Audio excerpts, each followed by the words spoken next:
Okay, it looks like a good number of people have joined us now.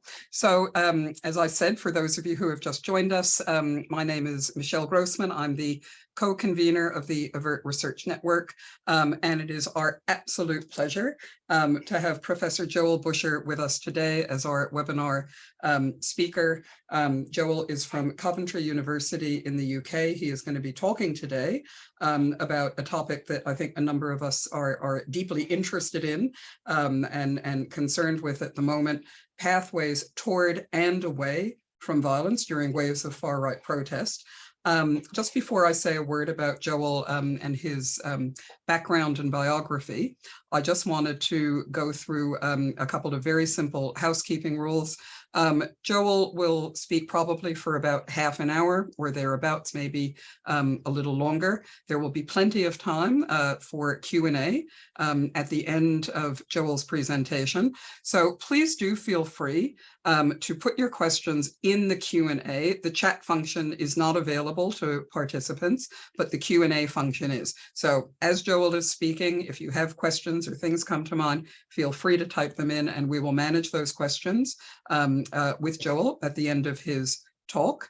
And that really is about it in terms of housekeeping, other than to say that as with all our webinars, the AVERT webinar that Joel is giving is being recorded, and it will be posted and available on the AVERT website shortly after today's talk concludes. So Joel's work, I think, is familiar and certainly admired by many of us and has been over a long period of time. Joel is Professor of Political Sociology at the Center for Trust, Peace and Social Relations at Coventry University in the UK. His research is concerned significantly with far-right and exclusivist activism, the escalation and inhibition of violence that's associated with contentious politics, which is a wonderful phrase, and the evolution and enactment of efforts to prevent and counter violent extremism. He is co-editor and editor of a number of really important books, which were listed in the invitation, so I won't go through those now, but it is an absolute delight and a privilege to have Joel speaking with us today. So Joel, over to you.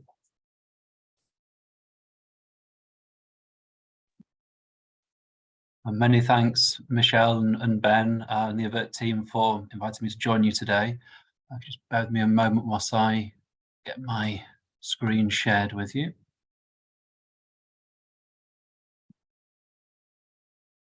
Okay, so hopefully you can all see that now. Yeah, so thank you ever so much for inviting me to join you this afternoon, morning.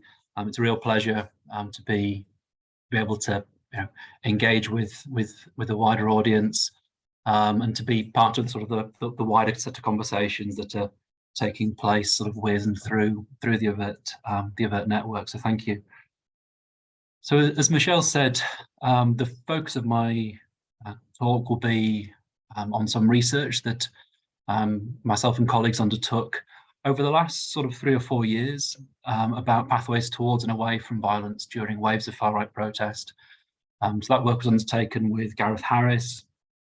I'm also a colleague here at CTPSR, and Shafir Haksek, Julia Ebner at ISD, and Graham Macklin at CREX in Oslo, and kindly supported by CREST, a funder with whom probably quite a few of you are familiar.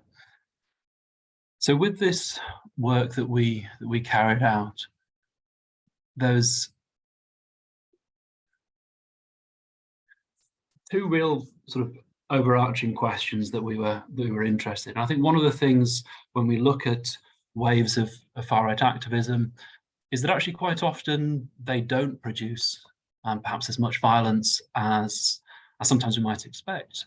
Sometimes they produce fairly predictable but fairly low-level forms of violence, and occasionally they produce very significant, very severe, very intense forms of violence. But actually explaining why we see those different types of outcomes is something that at the moment the literature is not particularly good at doing. So this is really what we were trying to respond to. So here we sort of had 2 parallel questions driving our work. One was about So what are the pathways that lead towards escalation of violence during these periods of really intense far-right or anti-minority mobilization? But alongside that was the other question that we feel sort of has to be asked alongside that, which is about what inhibits further escalation of violence during those periods of intense mobilization. So what we've tried to do is to really sort of bring those two questions into dialogue with one another in the work that we've done. So in order to try to address those questions, we developed a study which focused around 4 case studies, and we tried to trace in detail these 4 case studies. Now, the 4 case studies we were interested in were selected because they all represent intense periods of anti-minority mobilization. They all contain some violence. They have quite different profiles of violence, and they have quite different levels of intensities of violence that occur. So this gives us what Donatella Della Porta refers to as a most different case comparative analysis. So it enables us to try to dig into sort of understand some of the mechanisms that are leading towards these sort of pathways towards and away from violence. So the 4 case studies that we looked at were Dover in the UK from sort of 2014 to 2016, Sunderland in the UK 2016-2018, Chemnitz in Germany in 2018, and Charlottesville, the Unite the Right rally in 2017. So each of these cases, as I said, we saw some violence, in some cases quite significant violence, but in all of these cases there was definitely potential for greater violence. Very briefly, the Dover case, what we had was a build-up of violence focused around Dover, but also taking place in the northwest of England over a 2-year period, culminating in some of the most significant street-based violence seen in the UK since the 1990s, involving far-right actors. In Sunderland, what we saw was a series of mobilisations that took place that drew in a number of far-right actors who have a history of violence, and where I think there was an expectation that there could be much more significant violence, but actually it didn't really materialise. There was a couple of instances where violence flared up, but not on the kind of scale that we had seen in Dover. Chemnitz, a case that many of you will be familiar with, obviously very significant violence that took place in the aftermath of a killing that took place in Chemnitz, and then a series of protests that follow after that draw in a very, very wide range of actors. And then in Charlottesville, what we see is a build-up towards significant violence that takes place at the Unite the Right rally. So those were the case studies that we were interested in. We used a mixed method approach. So we had a combination of documentary and video evidence, used quite a lot of video evidence. Actually, one of the things that this offers us is the opportunity to really kind of observe some of the micro-situational dynamics that emerge within these events. We had key informant interviews. There's 61 key informant interviews across the cases, and also social media analysis. And what we did then was try to analyse within each of the case studies and then across the case studies to identify mechanisms of escalation and inhibition of violence that took place. So just again to sort of lay some of the foundation. In terms of our analytical approach then, so we took a processual approach to this study. So by that I mean we weren't so much concerned with trying to explain the root causes.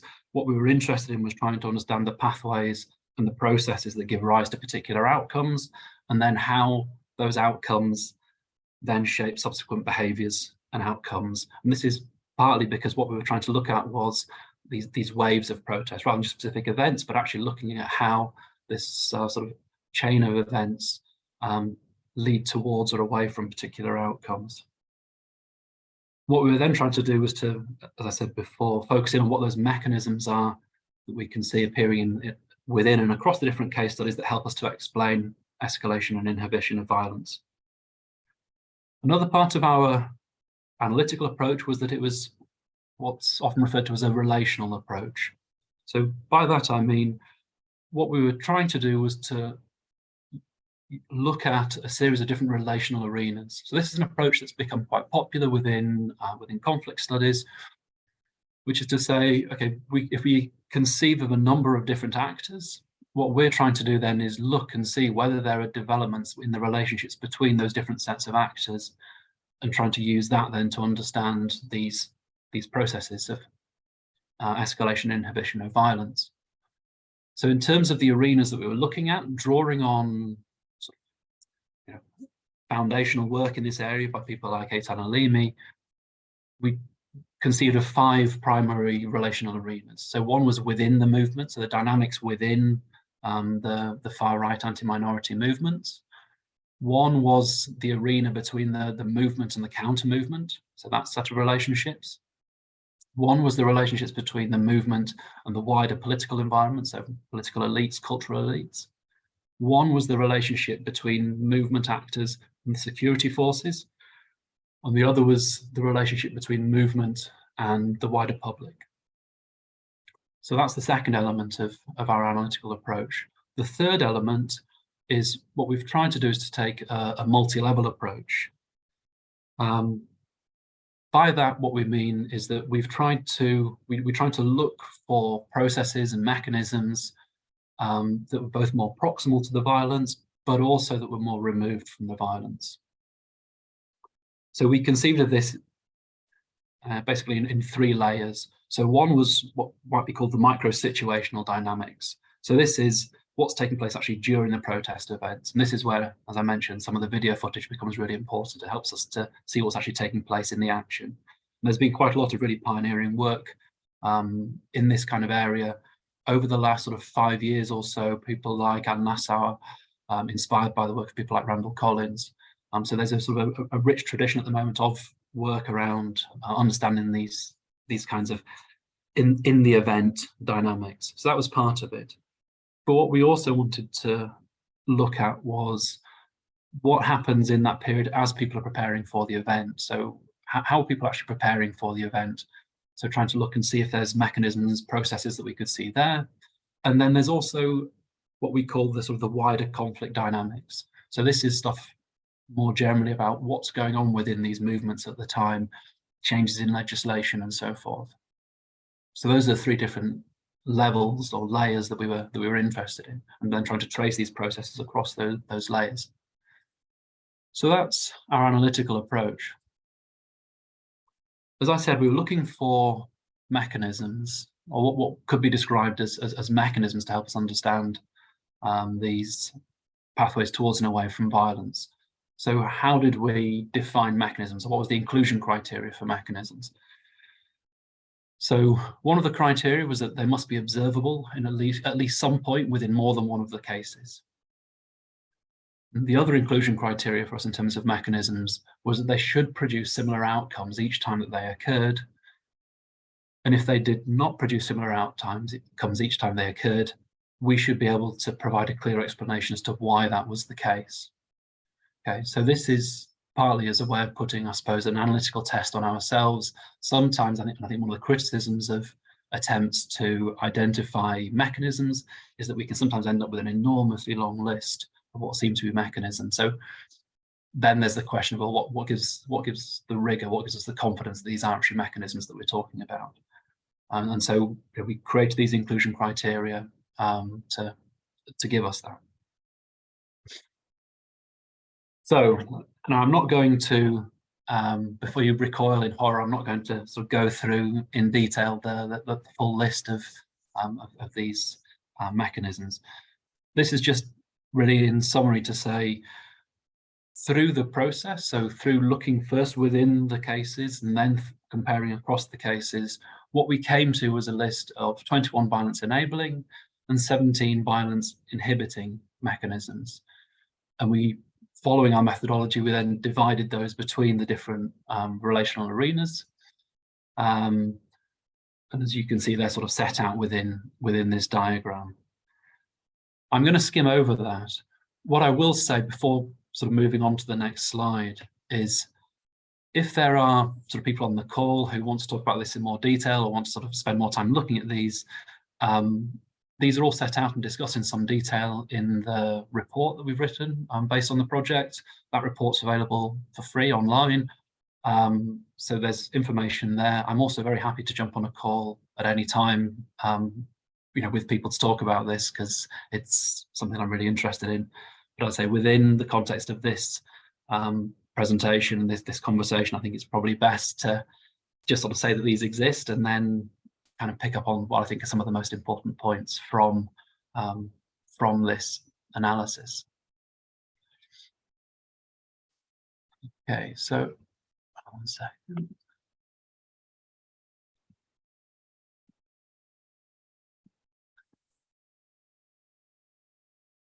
So just reflecting on that list, I think it's worth flagging before I talk about, what I think some of the most interesting insights from this, some of the sort of limitations, challenges, questions that this throws up. And I think this is in part about again, sort of the integrity of the research and recognizing limitations.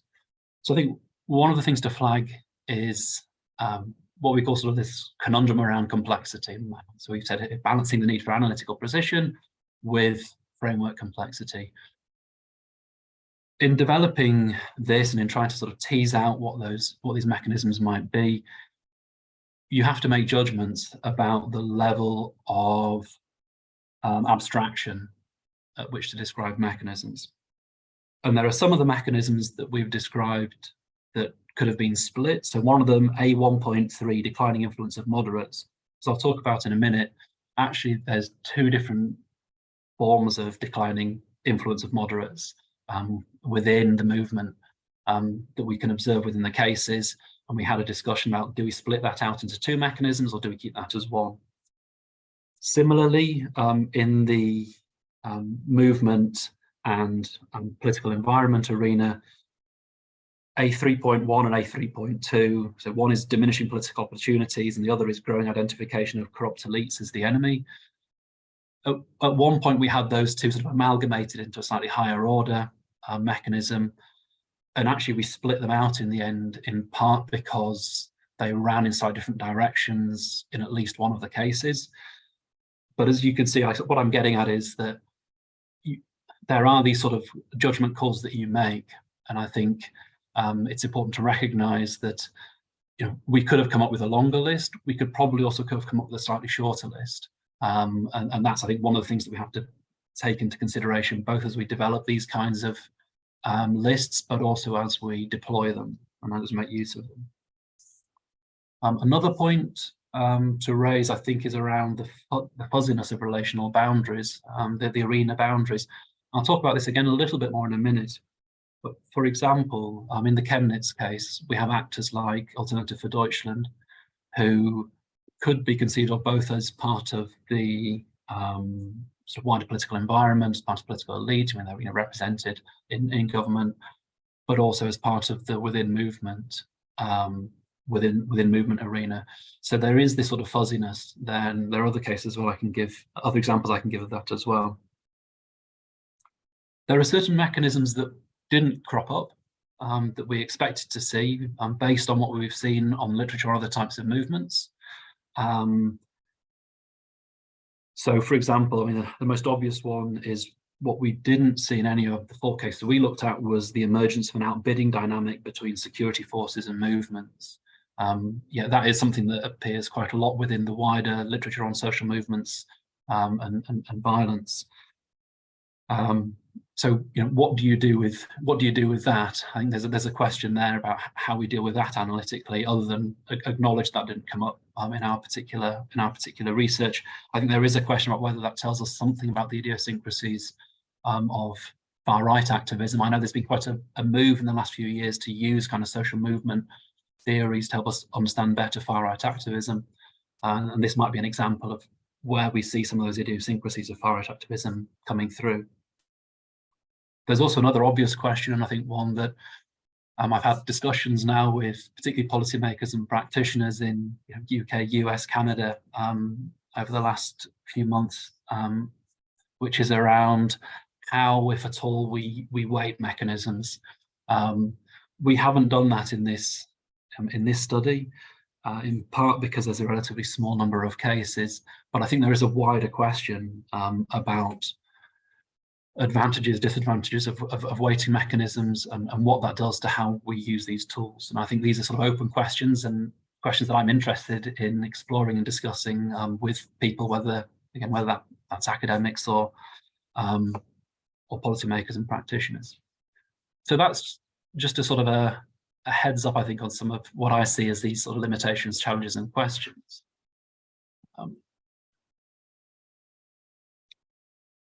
But on to what I think are some of the interesting sort of insights or conclusions from this. So the first point relates, I think, to this the point that I made about these different levels of this analytical framework. You know, we have these different levels of analysis taking place. One of, I suppose, the hypotheses that drove this, or one of the questions that drove this, is that some of the work on micro-situational dynamics has kind of said, well, look, we really need to focus on micro-situational dynamics, and the other stuff is okay, it might be irrelevant, but it's not as relevant, it's not as important. You know, so it's kind of reducing the story down to being about these situations, what Randall Collins calls situational breakdowns. Violence emerges where the usual choreography of a demonstration sort of breaks down and violence emerges. And certainly in the cases that we looked at, these kind of micro-situational dynamics, these situational breakdowns are important. In each of the cases, each time we see violence emerge, there are micro-situational factors that are part of the story. That's, you know, without doubt. However, it's also clear, looking at all of the cases, that they're only part of the story. There are things that we can see at the in terms of how to prepare for the protests, and we can also see stuff happening at the higher sort of conflict dynamic level that also drive or appear to make more likely the violence that does take place. And actually, what we also see then are these feedback loops from the micro-situational interchanging the wider conflict dynamics. Here I've shown, so the image here is related to the Dover case study. This image isn't actually taken from Dover, it's from Manchester, but there was, from Liverpool. But there had been an attempt by National Action to hold an event in Liverpool in, I believe it was August 2015. They'd made a big song and dance about it. They'd claimed that this was going to be, you know, a major event, and they hadn't managed to get out of the Liverpool train station. They'd been humiliated by anti-fascists. And one of the repercussions of that was that it really fed into a humiliation and revenge dynamic that fueled a real significant uptick in violence within the series of protests that was taking place in Dover. So here we see micro-situational dynamics. We see a protest that's taking place actually in a different setting, but that then starts to shape the way that people prepare for the next demonstrations. So after this humiliation that took place in Liverpool, we very quickly see a ratcheting up, really, of the rhetoric of violence on forums, on different web pages, prior to the next demonstration in Dover.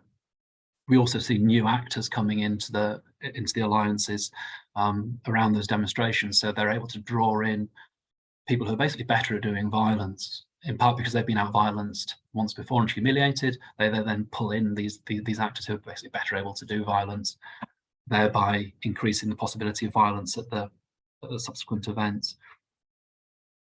To give other examples, so I mean, for example, in the Sunderland case, I think one of the interesting things that we see there is that we see strategic shifts that happen within the anti-minority movement that actually inhibit violence. So we actually see them moving into different strategies, different tactics as a movement as a whole, and starting to reframe some of what they're doing. So moving away from sort of a street-based approach to something focused more around ideas of citizen journalism, for example.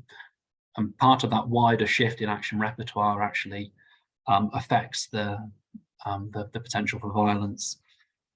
In terms of factors operating at the during the preparation for events.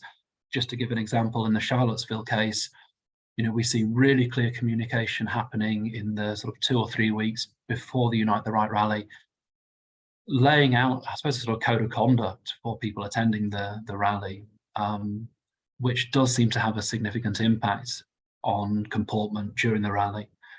So, even though violence does take place, some of those rules seem to have inhibited violence taking place. So I guess what we're saying there is, it is clearly this sort of multi-layered approach bears fruits. There's implications from this, and I think they're important implications. One of these is thinking more about how event management can be integrated into wider strategic planning and vice versa. And I think certainly one of the things in our interviews with sort of policymakers, practitioners, was that that's something that wasn't really there. People tended to either to be focusing on more on the kind of the event planning, the sort of operational focus, or people at the strategic level, but actually having that joined up bit, I think that's what I think this approach points to the importance of. I think there's another question which is about how observation of movements and a series of events can be structured more effectively so that we identify those violence enabling and violence inhibiting mechanisms. And I think that's something that I think we can draw on this kind of research, hopefully, to improve. But I'm sure there's plenty there for us to dig into in a few moments when we get onto the conversation. Another point that came out of this for us was the relational framework was helpful. I think we certainly found that very useful. It gave us a certain amount of structure and order to what was otherwise sort of a long list of mechanisms. So it's certainly helpful in that regard. However, I think what was also apparent was that it creates blind spots potentially, or at least it does when set up in the way that we had used it.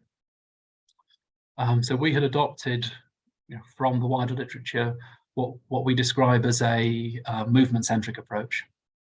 So if you notice, all of the arenas that we were talking about were arenas that involved the movement, but actually there are developments in other arenas that are also relevant to the outcomes that we observe. So one of our questions, one of our challenges is how do we ensure that we're not blinded to those other developments taking place within other relevant arenas that have a bearing on the outcomes. So again, just to give some examples of what I'm talking about here.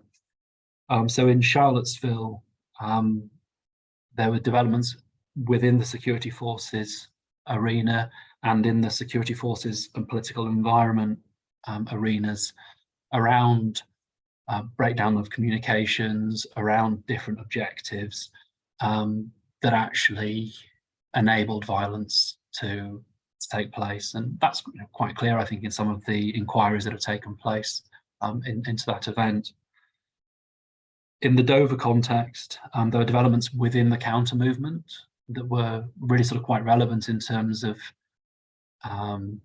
creating opportunities for violence. So one of the things that happened within the counter movement during 2014, 15, 16 is that we see a sort of a breakdown of credibility of some of the more moderate leaders within anti-fascist movements at the time. You then sort of have a splitting within that movement and a sort of a breakdown of movement discipline within the anti-fascist movement that feeds into the confrontation that takes place in Dover, the violence that takes place in Dover. And in Sunderland, we see, so within counter movement arena, some really important developments. So there was a strategic decision taken within the counter movement in Sunderland not to do direct confrontation with quite a few of the protests, and that diffused the situation. It avoided flashpoints, and also the relationship between the counter movement and security forces in Sunderland. I think there have certainly obviously been some lessons learned on the part of the security forces in the northeast of England, looking at what happened elsewhere in the country and the way they managed their relationships with the counter movement, again, seemed to reduce the opportunities for confrontation between counter movement activists and movement activists. So I think what we're saying is, yes, obviously there's importance of taking place within these arenas that we looked at, but the question is, how do we ensure that we're not blinded to what's taking place within these other arenas? Final point. In some ways, this is something that we didn't go looking for. We didn't expect this, which in some ways makes it interesting and exciting for us. When we started looking through that list of mechanisms, there were certain things that didn't seem to fit. There seemed to be contradictions almost within our list of mechanisms. And so we were trying to work out how to explain these. And what we've landed on is this idea that actually what we might have is slightly different violence pathways within some of the cases. Now we're using this idea, I mean, this is sort of, I suppose they're sort of ideal types. And in practice, we probably get combinations of these different pathways within most cases. But what we identify is, I suppose, one we call the movement marginalized pathway, and one is what we call the movement emboldened pathway. So in the movement marginalized pathway, what we see is anti-minority activists become decoupled from wider political movements and the general public. We see movement moderates step away because they become concerned about the direction that the protest wave is going. We see little strategic concern about public support and the optics of violence, and internal competition for dominance between radical flank actors, encouraging escalation as they seek basically to be the most radical people within the radical flank. So the best case of this, or the closest thing to this that we have within our cases, is Dover. In the Dover case, this is very much what we see. A week before the most violent protests in Dover, the National Front, long time extreme right party in the UK, history of violence, even they step away from these protests in the week beforehand because they can see the direction of travel. And violence takes place. The movement emboldened pathway is different, and the best example of this, we think, within our cases is what happens in Chemnitz. So in the movement emboldened pathway, movement moderates, instead of stepping away, fall into line with rising violence or rising appetite for violence among radical flank actors. Movement actors believe that they enjoy support from key political actors and the bits of the general public that they're interested in having support from, despite their engagement in violence. And we see escalation towards violence happening as activists believe that they have at least tacit support. So here we have what we think are two quite different pathways. Why does this matter? In part, I think we're looking at potentially slightly different phenomena. In part, the different pathways are likely to require slightly different responses. And I think the menu of responses available are probably somewhat different for these different pathways. For example, with the movement marginalized, a more sort of straightforward public order approach is more likely to be effective than with the movement emboldened pathway. But I think there's also a much bigger question for us, which is about whether these pathways help us to understand different types and levels of threat. And our inclination so far is to think that they do. In essence, the movement marginalized pathway probably poses less of a threat to society because it's easier to contain. It doesn't sort of connect in, doesn't plug in so effectively to wider societal struggles and fractures.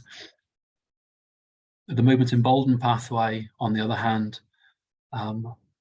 is plugged into, does connect in with these sort of wider societal struggles, and therefore is probably harder to contain and is more likely to have repercussions for democracy, our societies more broadly.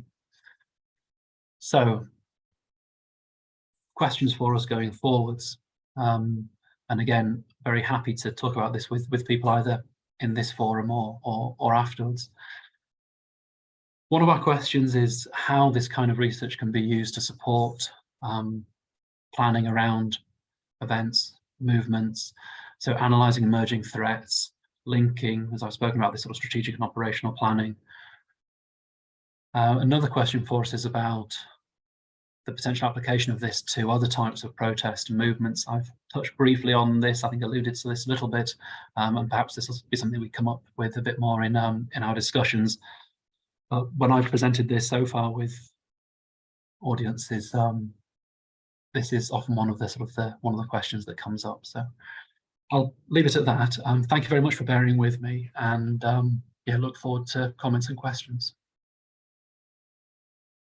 Okay, thank you so much, Joel.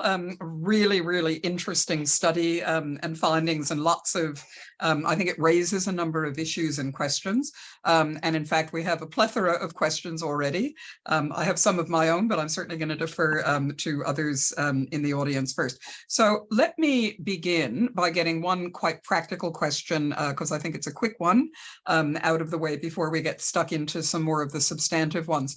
One person is asking whether the papers and studies that you've been referencing, are they available? Where can people find some of the work that you've been referencing?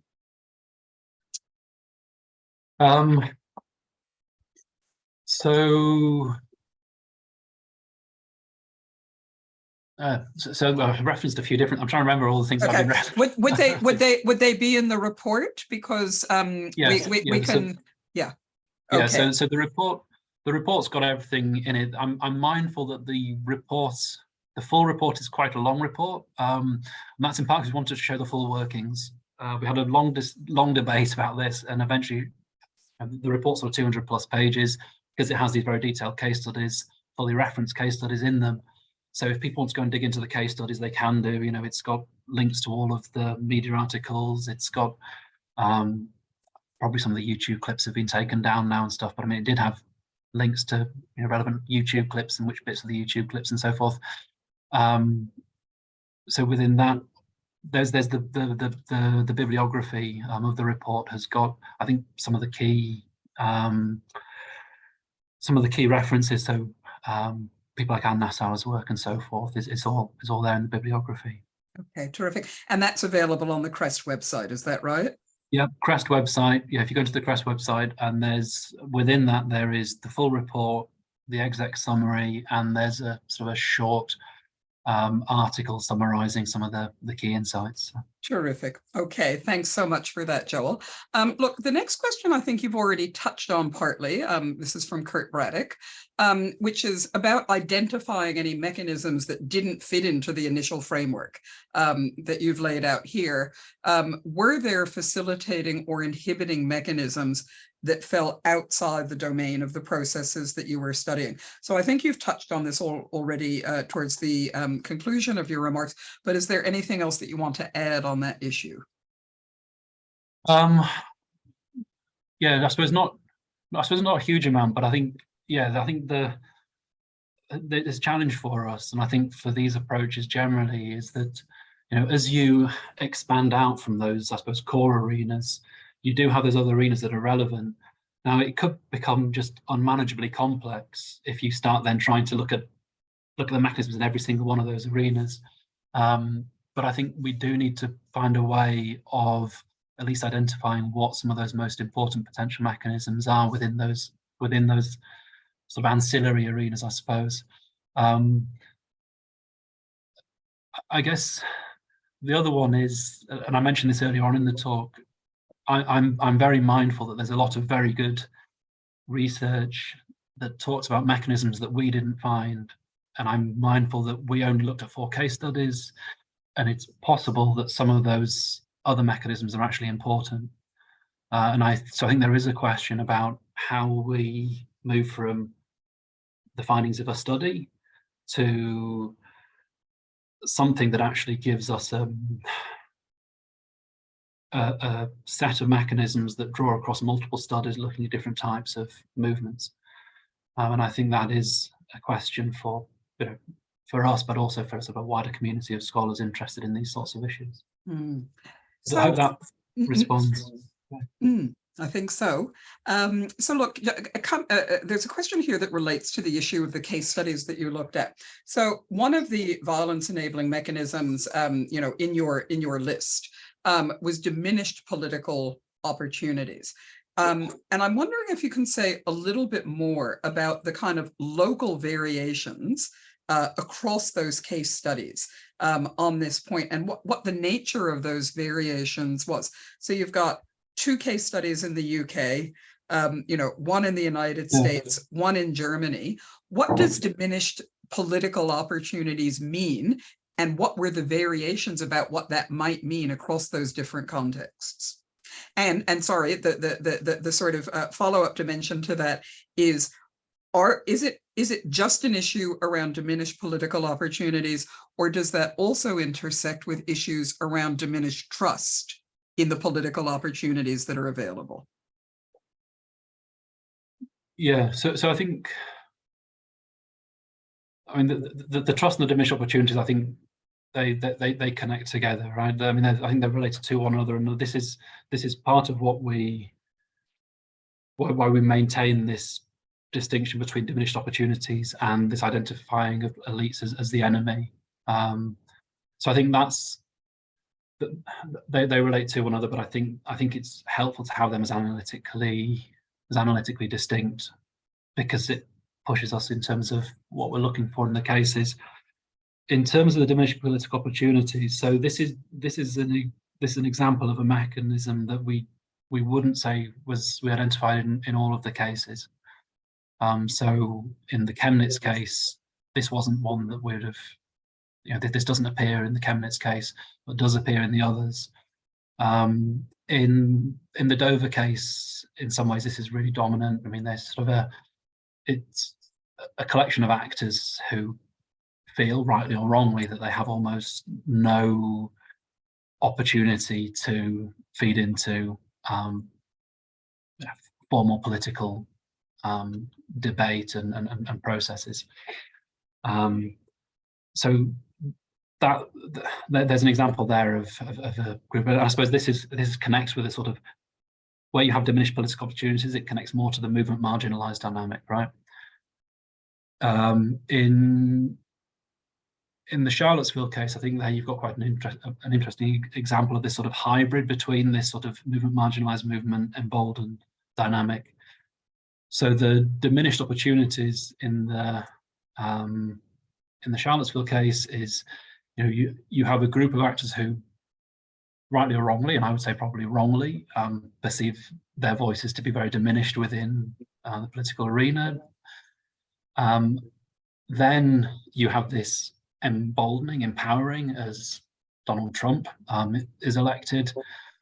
But then you have this remarginalizing that happens in the sort of 2016 period, shortly after Trump's elected, where they don't quite get the sort of welcome with open arms that they seemed initially to think that they were going to get, or at least some of the actors within that scene thought they were going to get. So you have this sort of ambivalent relationship with formal political processes in the Charlottesville case. So I think that gives you the sort of the spectrum, if you like. Whereas in the Chemnitz case, actually you've got expanding political opportunities because you've got very significant representation for Alternative for Deutschland, particularly in regional government. Does that help? Yeah, absolutely. Yeah. Good. Thank you so much. Look, the next, just taking these questions in order, the next question is really wanting to look at what you included in terms of what you examined around the security forces relational area. This is a very long question, so I'm going to try to compress it a little bit. So did you look, for example, at things like the charging, prosecution and convictions of people involved in the movement pre-event, right, or pre-protest? The legal frame, did you look at the legal frameworks, for example, around terrorism, and were they mobilized in some way in that security forces movement relational area? And then finally, I think the extent to which, so one question is about how are they, how was the security forces relational area framed in terms of legislation across the case studies? But almost the reverse question is where there was a lack of regulation or legislation, for example, around online incitement, on social media, did you think that made a difference as well? And was that something that you looked at? Yeah. So I think that's a really helpful point. So in terms of we didn't. So what we didn't do was do a very sort of detailed analysis of all of the different measures taken by sort of security and justice in each of the cases, because there's other work that kind of deals with that. What we were trying to do was to look at how actions taken by law enforcement and justice actors were impacted on the different relational arenas. So these examples, for example, of not acting or not intervening were significant, but also instances of, there were also instances where interventions produced unintended outcomes as well, right? So in terms of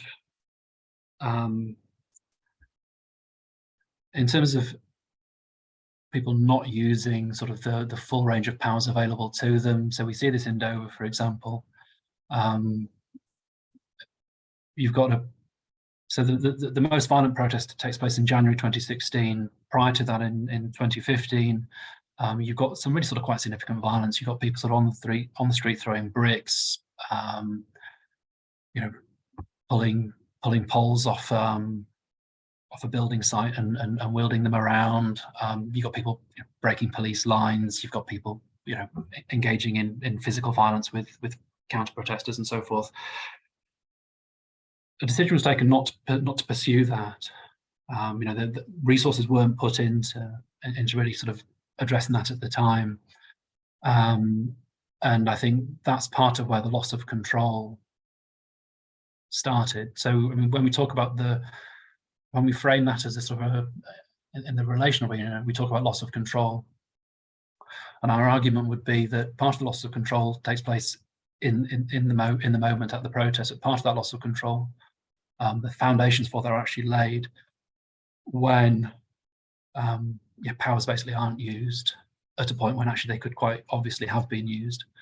And there is this build-up of violence that takes place over several months prior to this sort of explosion of violence. I guess there is a question, being a bit of a sort of devil's advocate question here, which is, if you'd intervened earlier, you'd probably have not got anything like the kind of sentences that were handed down after the more significant violence. And actually, those very significant sentences probably sort of took the wind out of, very significantly disrupted the far right in the UK for quite a few years. So you could sort of say, well, in some respects, allowing things to build up as they did and then having much bigger sentences. I'm not sure that was a strategy per se. I'm not sure that was intentional, but I think that's how things played out. And I think in some ways it really did sort of undermine the far right in that respect. But I think actions could have been taken earlier in that respect. And I think some of the law enforcement interviewees who we spoke with were quite clear about that. I think this is one of the things that they've obviously asked themselves is why didn't they intervene sooner? In terms of the online stuff, so I think again we didn't look at this at great length, but I think there is stuff that's taking place online in the run up to the Unite the Right rally that probably indicated that there was a greater threat than people seem to have been prepared for. In the build-up to the Dover demonstration, I mean, there's a comment by one of the law enforcement respondents that at a briefing they spoke with somebody from intelligence who'd been looking at the online feeds, and had said, you don't have in place what you need in place for this.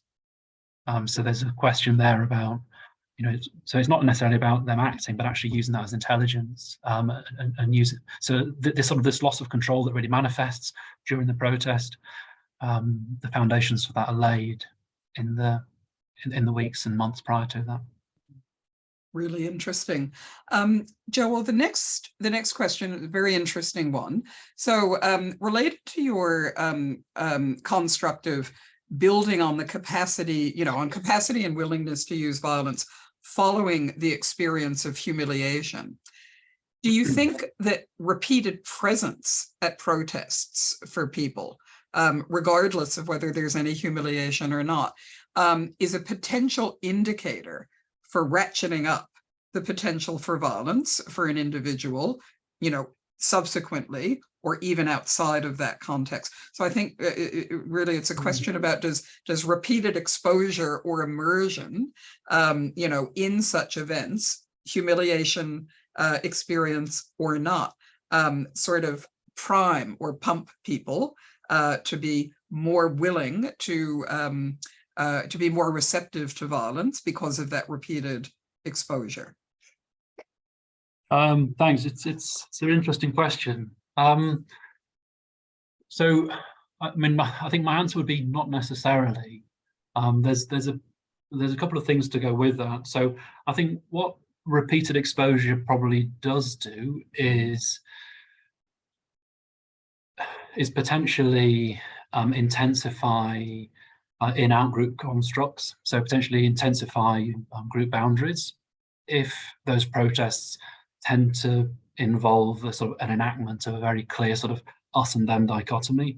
So I think it can do that.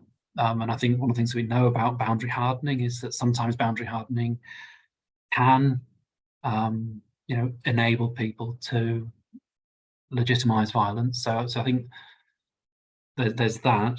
But what I would also say is that it depends a lot, I think, on what's actually taking place within those protests.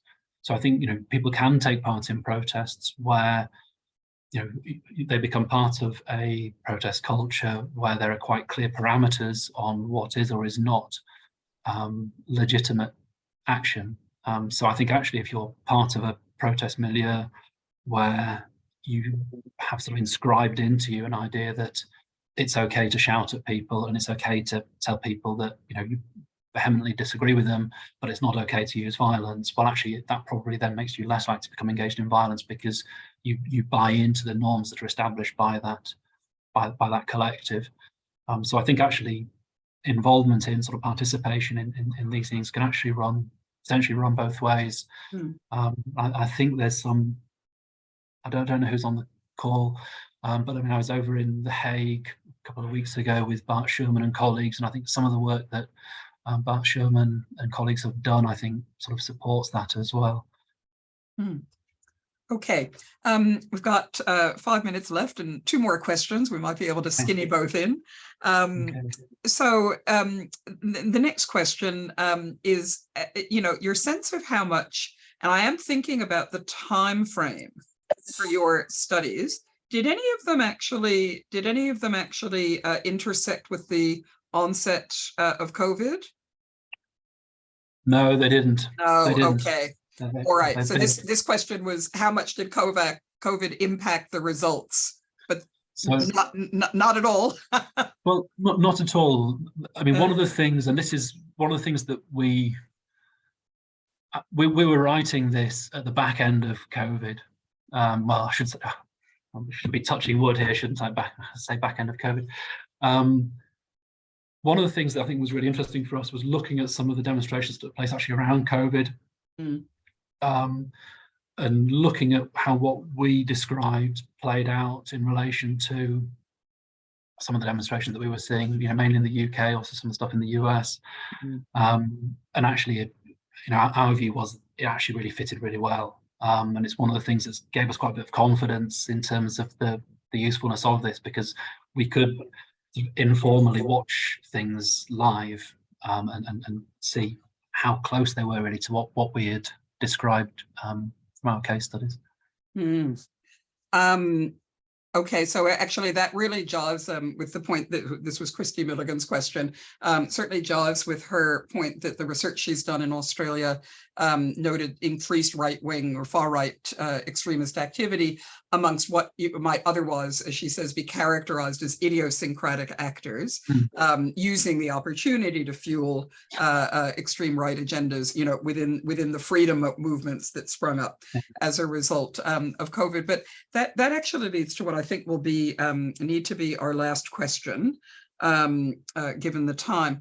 It's really about the extent to which you've been able to disaggregate the role, the different kinds of grievances that animate. So I know you've characterized them as anti-minority protest as a sort of generalized term, but anti-minority protest and demonstration and sentiment can involve, different angles and different levels of grievance, different group level mobilizations and individual. So, to what extent does the nature of the grievance that is the kind of poster child for a particular protest, whether it's single issue based, whether it's broader ideological, mixed ideological, what difference, if any, does that make in terms of influencing escalation or inhibition, if at all? Yeah, thanks. I think it's a great question, and actually it's something that myself and Graham Macmillan are working on at the moment, using some of this data, try to write about. I think where we've tried to get at this is this idea about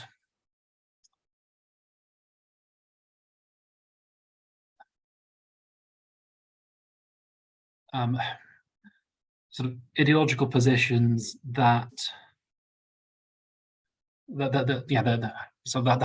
boundary hardening, right? So where this is more single issue, there's not so much, and there's not an essential difference between the us and them, then that plays, I think, into or opens opens for violence inhibiting mechanisms to operate. I think where there's a commitment to, or a strong ideological commitment to the fact that, our success can only be achieved by the elimination of that other, which I think is more characteristic of a very sort of strong exclusivist ideology. That then opens the doors, I think, to more violence enabling processes. So I do think it's relevant. I think there's an interesting question that we're trying to dig at the moment, which is about the way this also has relational properties. So I think as counter movements, the ideological commitments of the movement has implications to the way that the counter movement mobilizes. One of the things we see in Sunderland case, where we see relatively little violence, is that as long as this is framed, as long as the movement mobilization is framed largely in terms of single issue, the counter movement takes a more kind of pragmatic approach.